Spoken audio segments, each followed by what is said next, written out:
Once more, the following are essential terms in order to understand Paul and his project. Without understanding these terms properly, Paul is simply inaccessible to you. Misunderstanding Paul and distorting him will inescapably result. So, in order to read Paul respectfully and get him, let's carefully go over these terms.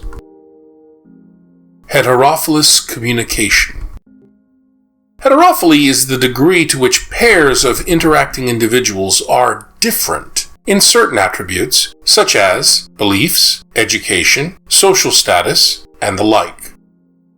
Heterophilous communication spreads vertically within a system.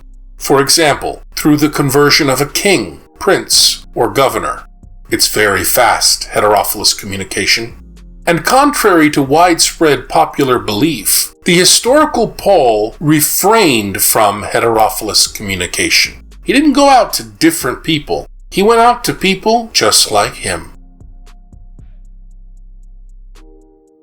Homophilous communication. Homophily is the degree to which pairs of interacting individuals share the same status and same beliefs, the same education, the same social status, and same background. Homophilous communication spreads horizontally within a system, and contrary to widespread popular belief, Paul wisely preferred to engage in homophilous communication. He evangelized and sought out Israelite clients, and he cared nothing for non-Israelites. What sort of Israelites did Paul approach? Paul approached persons similar to himself, those with whom he shared certain attributes such as beliefs, education, social status, and the like. Interacting with such persons, sharing the same status and same background, is called homophilous communication. That's Homophilous, homophilous communication. It spreads horizontally. We have a lot in common, we can communicate. On the other hand, since Paul's change agency was not a human one, he could not and did not approach prospective clients who are different, such as elites or Gentiles, and neither did Jesus. Such clients are heterophilous. Heterophily is the degree to which pairs of interacting individuals are different in certain attributes, such as beliefs, education, social status, and the like. Heterophilous communication spreads vertically within the system through the conversion of a king, a prince, or a governor. Paul went only to minority Israelite communities living among majority non-Israelite communities.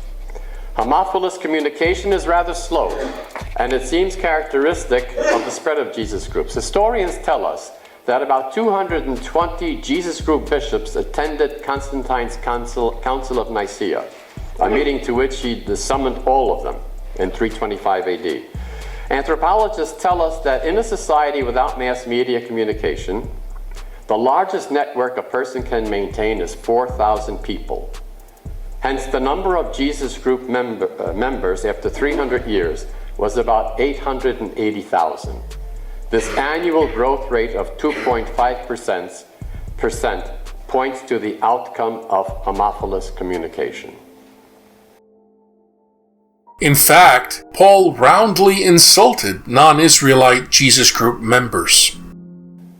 Writing his long letter to God's beloved in Rome, that's Romans 1:7. Notice he's not writing to all the Romans. God's beloved, that's his fellow Israelites in Rome.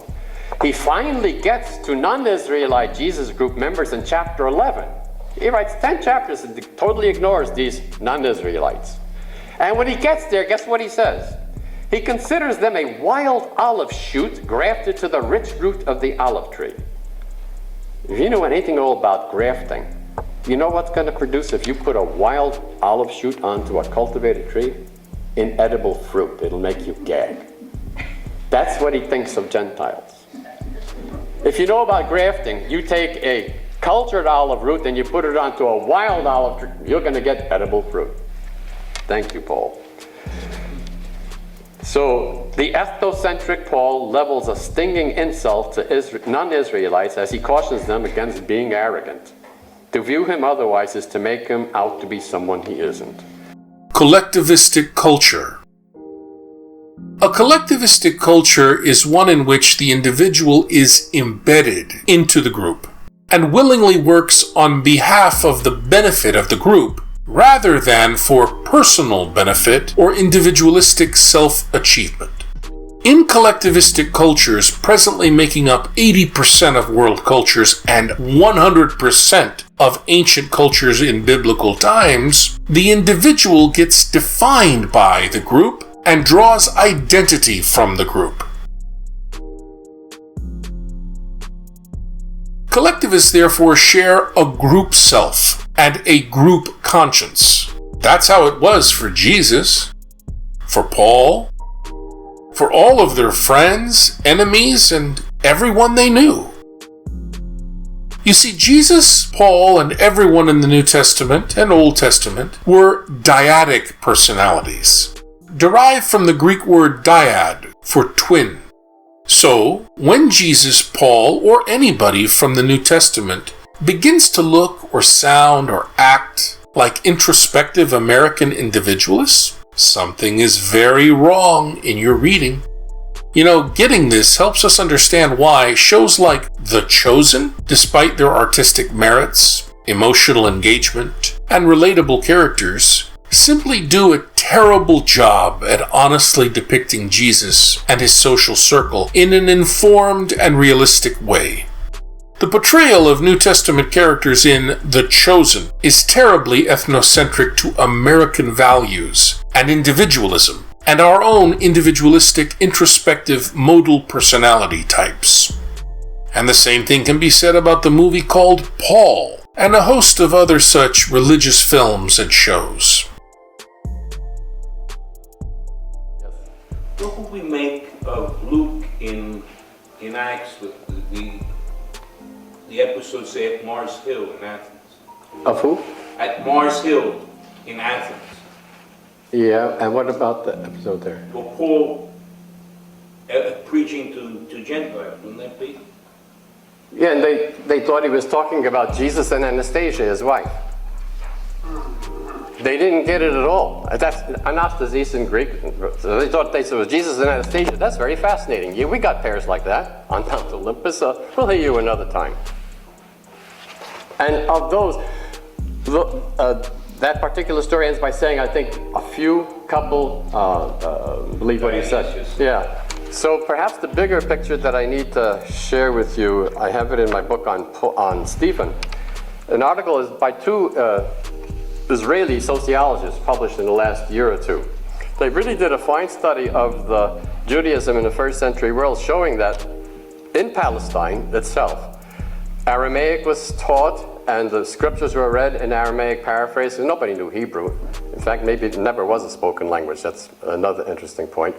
But they kept the traditions as strictly as they could. Any Israelites who lived elsewhere, they were not circumcised. Circumcision wasn't really required until 150 AD in the BC in the Maccabean period, and it wasn't an all-around cut until 150 AD. It was a nick. You could cover that up easily. And that's usually what the literature says. They cover their circumcision. Yeah, if you only got a nick, it doesn't even hurt much, and who's going to get that close to examine what's going on? So those in the exile were, as I referred to them in my paper, assimilated, totally assimilated. And so the people who accepted Paul would be those who were these assimilated Israelites. Oh, he's talking about traditions that we're vaguely familiar with. We heard that once somewhere back there in Shul. Remember something like this. This makes good sense. Now this is an update on it. But total strangers, the heterophilous communication, they walked away. We'll hear it another time.